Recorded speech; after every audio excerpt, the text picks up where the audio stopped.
Madam Chair, members of the House, I rise to oppose this motion. Wealthy nations do have substantial moral responsibilities for the climate harm that they have contributed to, but these responsibilities can and should be fulfilled through effective adaptation and innovation funding, not by ignoring the inevitable harm of this motion on the sacred principle of sovereignty.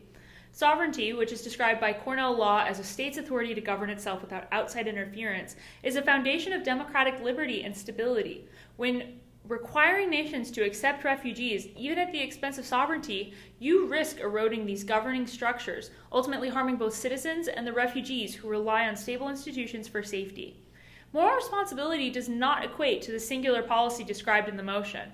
Wealthy nations can meet their climate obligations through innovation.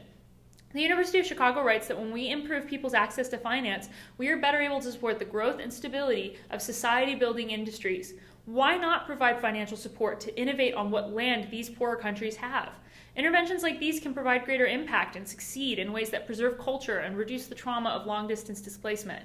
If we don't invest in adaptations for these nations that we wrongfully, harmfully hurt with our climate harms, we will also assume that the only solution is leaving their cultures, custom, and homeland. That's not ethical, nor is it moral. Wealth in a nation is also not synonymous with infinite capacity. While it could be argued that rich nations bear the burden of support by any means necessary, a nation that may appear wealthy in aggregate may also be facing deep crises in finance and immigration policy. According to the Urban Institute, the United States' GDP disguises the intense struggles of Americans and wealth disparity facing the country. Bringing in large numbers of refugees into a wealthy-appearing system will not fulfill moral responsibility. It instead risks compounding structural pressures and triggering political destabilization. A policy can't be considered moral when it asks states to do what is logistically impossible and harmful for all parties. Furthermore, when this motion discusses even at the expense of sovereignty, the motion fails to recognize that dealing in these absolutes will inevitably lead to a meltdown of sovereignty, destroying the safe haven we seek to give refugees. When we allow floodgate policies without considering adaptation-based alternatives, the political pendulum will ultimately swing stronger in retaliation against the vulnerable. The motion refuses to consider that the even in this motion is a farce. Democracy and sovereignty does and will fail when we guarantee an absolute like this.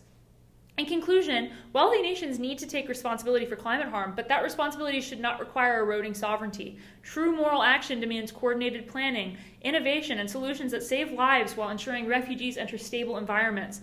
The ethical path is one that maximizes protection and long-term stability, not one that sacrifices fundamental democratic safeguards for a temporary fix. For these reasons, I oppose this motion.